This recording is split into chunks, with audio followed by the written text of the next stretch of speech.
Olá, queridos amigos, irmãos e irmãs em Cristo. Mais uma vez estamos aqui com o nosso Caminhando Juntos e é uma grande alegria poder ter esse contato com você para falar do amor de Deus. Hoje queremos fundamentar a nossa reflexão nas palavras da epístola do segundo domingo na Páscoa. Quem participou no culto no segundo domingo da Páscoa teve o privilégio de ouvir a leitura de 1 Pedro 1, versículos 3 a 9. 1 Pedro, capítulo 1, versículos 3 a 9. E sobre esse texto nós queremos meditar sobre o tema Juntos na Esperança Viva, que provém da ressurreição de nosso Senhor Jesus Cristo. Esperança viva. Tudo que nós precisamos nesse tempo difícil que nós vivemos é de esperança. Nesta última semana, as escolas viveram esse momento de tensão, todas aquelas ameaças relacionadas ao dia 20 de abril, e nós sabemos o quanto isso trouxe preocupação, o quanto isso trouxe sofrimento, o quanto isso trouxe dor para as escolas, para aqueles que trabalham nas escolas, para as famílias. Quem diria que nós viveríamos tempos como esses, em que as pessoas não estão seguras sequer nas escolas. Nossos filhos não estão mais seguros nas escolas. Portanto, é um tempo assim muito sombrio, um tempo muito difícil, um tempo em que nós precisamos sim de esperança. E precisamos de algo que nos dê uma esperança viva. Pois as pessoas para as quais o apóstolo Pedro escreveu eram pessoas que viviam um contexto muito mais difícil, muito mais complexo do que o nosso. Pedro escreveu essa epístola possivelmente no ano 65 da era cristã. E no ano 64 aconteceu aquele famoso incêndio de Roma, e os cristãos que já eram perseguidos até então passaram a ser ainda mais perseguidos. E cristãos que tinham fugido para as regiões das províncias da Ásia Menor, para os interiores do Império, também estavam sofrendo. Se nós olharmos 1 Pedro 1, nós vamos ver que ele escreve dizendo assim, 1:1. Pedro, apóstolo de Jesus Cristo, aos eleitos que são forasteiros da dispersão. Então veja, duas palavras muito fortes, né? Forasteiros, eles estavam fora da sua terra, e da dispersão, eles estavam dispersos. Eram cristãos que tiveram que migrar para fugir do martírio, para não serem presos e mortos. E eles estavam no Ponto, na Galácia, na Capadócia, na Ásia e na Betínia. Portanto, eram pessoas que estavam sofrendo muito. E Pedro, então, escreve para dar esperança para essas pessoas. Pedro escreve para dizer, olha, vocês estão sofrendo, permaneçam firmes na fé no Salvador Jesus, porque no Jesus que morreu e ressuscitou há esperança. Então vamos agora para o texto, 1 Pedro 1, 3 a 9. Eu tenho aqui nas minhas mãos a versão Almeida Revista e Atualizada, e Pedro então diz assim, Bendito Deus e Pai de nosso Senhor Jesus Cristo, que segundo a sua muita misericórdia, nos regenerou para uma viva esperança, mediante a ressurreição de Jesus Cristo dentre os mortos. Veja essa frase. O qual nos regenerou para uma viva esperança, mediante a ressurreição de Jesus Cristo dentre os mortos. Então, Pedro linka a viva esperança com a ressurreição de Jesus. Com a ressurreição de Jesus Cristo dentre os mortos. A temática da Igreja Evangélica Luterana do Brasil, nesse quadriênio, está fundamentada lá na carta de Paulo aos Colossenses. E ali Paulo usa muito a figura da ressurreição, né? Ele diz que no batismo nós fomos sepultados com Jesus, portanto nós morremos para aquela velha condição de escravidão, a escravidão do diabo, do pecado e da morte. E assim como Jesus ressuscitou ao terceiro dia, Paulo diz que nós no batismo ressurgimos, né? Renascemos, nascemos de novo, somos recriados para uma nova vida.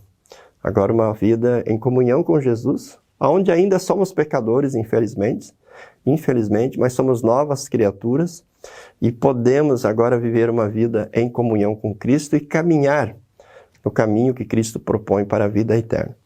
Aqui, em 1 Pedro, também é usada essa palavra, que nós somos regenerados. Literalmente significa somos recriados. Nós nascemos de novo para uma viva esperança mediante a ressurreição de Jesus Cristo dentre os mortos. Porque a ressurreição de Jesus Cristo é o selo, é a garantia de que a obra de Jesus na cruz foi válida. E também a garantia de que nós vamos ressuscitar. Nós temos a nossa primeira ressurreição quando nós somos convertidos, ou no batismo, ou alguns adultos pela pregação da palavra. E temos a certeza que na sua segunda vinda Jesus ressuscitará os mortos e dará para todos uma vida eterna. As pessoas estarão de corpo e alma com Deus nos céus. Portanto, esse é o primeiro argumento que Pedro usa para dar esperança para as pessoas, né? Ele diz, olha, Deus em Cristo Jesus fez vocês nascer de novo. Ele recriou vocês. Nós pertencemos a Deus, na verdade, por criação. Nós só existimos porque Deus nos criou e nos preserva vivos.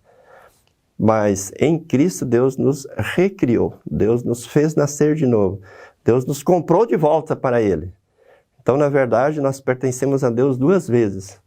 Primeiro, porque Deus nos criou, e segundo, porque Deus nos recriou, nos regenerou, nos fez nascer de novo em Cristo Jesus. E ali que está a esperança, porque nós somos de Deus, porque nós pertencemos a Deus. Agora, para aqueles que pertencem a Deus, Pedro continua dizendo, para uma herança incorruptível, sem mácula, imarcessível, reservada nos céus para vós outros. Observe que palavra bonita, né? Pedro fala de uma herança que ela é tão grande que usa aqui algumas palavras bem difíceis, né? Diz que essa herança é incorruptível, sem mácula e imarcessível. Essa aqui é a versão Almeida, Revista Atualizada. Na Nova Almeida diz assim, para uma herança que não pode ser destruída, que não fica manchada e que não murcha. Veja, é uma versão simplificada. Mas resumindo tudo isso, né, é uma vida eterna. Deus, que em Cristo Jesus nos regenerou, nos fez nascer de novo, Deus tem preparado para nós uma vida eterna.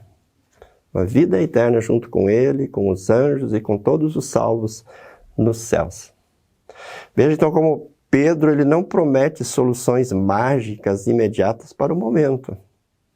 Ele não diz para os cristãos lá, forasteiros da dispersão, olha, Jesus está com vocês e todos os problemas de vocês serão resolvidos. Não, Pedro não anuncia uma teologia da prosperidade, teologia da solução rápida, da solução imediata, da cura, da solução dos problemas do dia a dia. Não. Ele aponta para o futuro. Ele aponta dizendo, Deus tem uma herança. E é uma herança muito grande. Ela é imarcessível, ela é sem mácula e ela é incorruptível. Ou seja, ela não sofre a ação do tempo. Ela não está sujeita ao mal. Ela não sofre as influências do mal.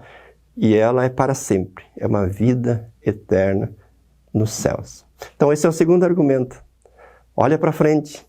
Olha para o que Deus tem preparado para vocês. Uma vida eterna, porque em Cristo vocês foram recriados e vocês pertencem a Deus. Mas tem uma palavra também para o dia a dia. Ele diz assim, no versículo 5, que sois guardados pelo poder de Deus mediante a fé para a salvação preparada para revelar-se no último tempo. Enquanto nós estamos aqui neste mundo, falamos na semana passada bastante sobre essa caminhada pelo deserto, com todas as dificuldades, né? Já estamos salvos, mas ainda não estamos nos céus, ainda trilhamos esse caminho pelo deserto. E nesse caminho, Pedro diz, nós somos guardados pelo poder de Deus. E aqui tem uma palavra muito forte. Se nós olharmos na língua original, na língua grega, poder é dinamis. Dinamis. Daí vem a palavra dinamite. Nós sabemos o poder do dinamite de destruir rochas, de destruir muralhas, derrubar barreiras. E também da mesma raiz vem a palavra dinamismo, que nos leva para a ação, é a força que nos leva a agir na nossa vida. Então, esse dinamis de Deus, esse poder de Deus, está no batismo, na palavra e na Santa Ceia. Está nessa presença graciosa de Deus em nosso meio, através dos meios da graça. Conforme Jesus mesmo disse, eis que estou convosco todos os dias, até a consumação do século. Ou como o apóstolo Paulo perguntou, por acaso vocês não sabem que vocês são templos do Espírito Santo? Que o Espírito de Deus habita em vocês? Então, nessa jornada aqui nesse mundo, enquanto nós ainda não temos de forma definitiva essa herança grandiosa que é a vida eterna, Pedro diz, vocês são guardados pelo poder de Deus. Não é consolador, querido irmão? Não é consolador, querida irmã, sabermos que Deus nos regenerou, que Deus está nos levando para uma herança tão grandiosa. E enquanto Ele nos leva, Ele coloca ao nosso dispor, Ele coloca conosco o seu poder. É o poder que nos guarda na fé, é o poder que protege a nossa fé. É o poder que nos ajuda a suportar a cruz. Esse poder não tira a cruz de sobre nós. Porque Jesus disse, quem quer ser meu discípulo, a si mesmo se negue, tome a sua cruz e siga-me. Então, Jesus jamais prometeu tirar a cruz de sobre nós, mas Ele prometeu nos dar poder e estar conosco com o seu poder para nos fortalecer e nos ajudar na nossa caminhada sob a cruz. Mas aí a pergunta talvez seja, por que sofremos então?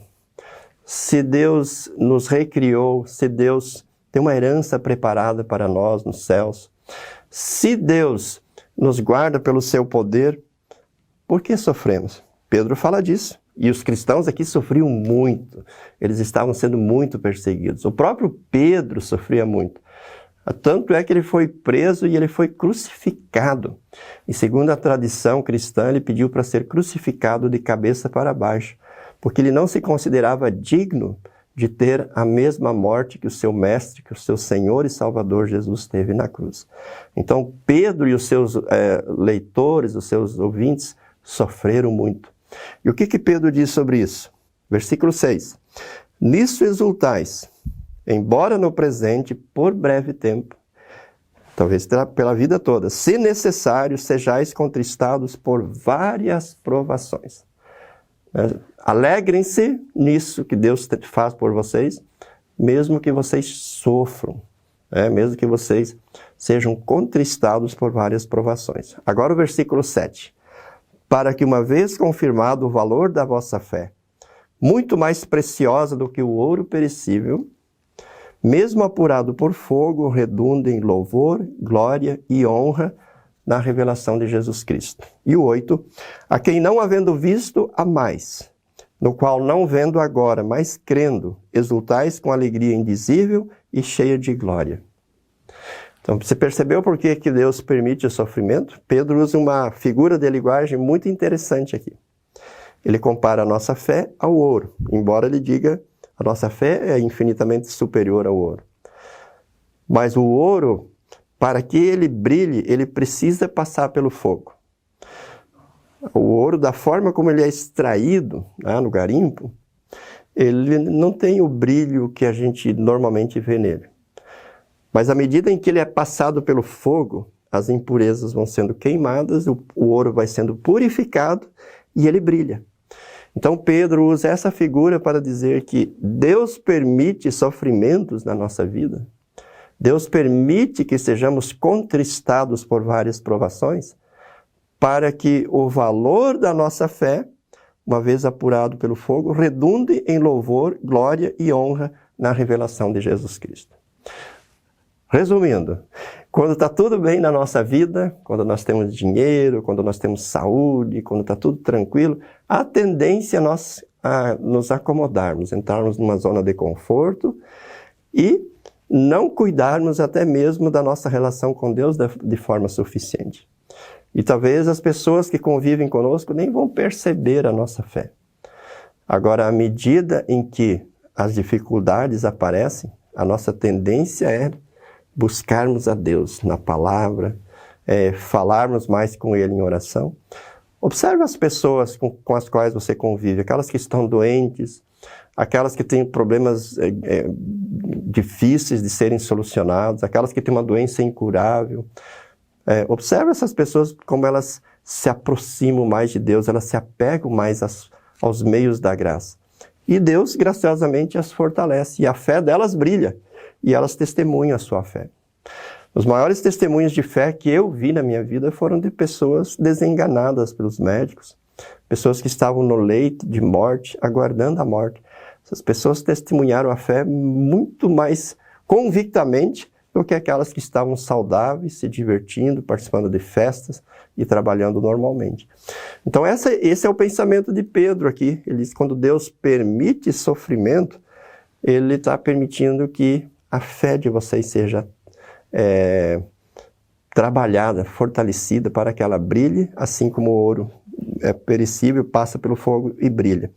E o objetivo maior é o que diz no 8, é a revelação para a glória de Jesus Cristo, a quem não havendo visto agora, a mais, no qual não vendo agora, mas crendo com a alegria indizível, exultais com alegria indizível e cheia de glória. Né? O objetivo é mostrar Cristo para as pessoas, para que elas também o conheçam, creiam nele e sejam salvos.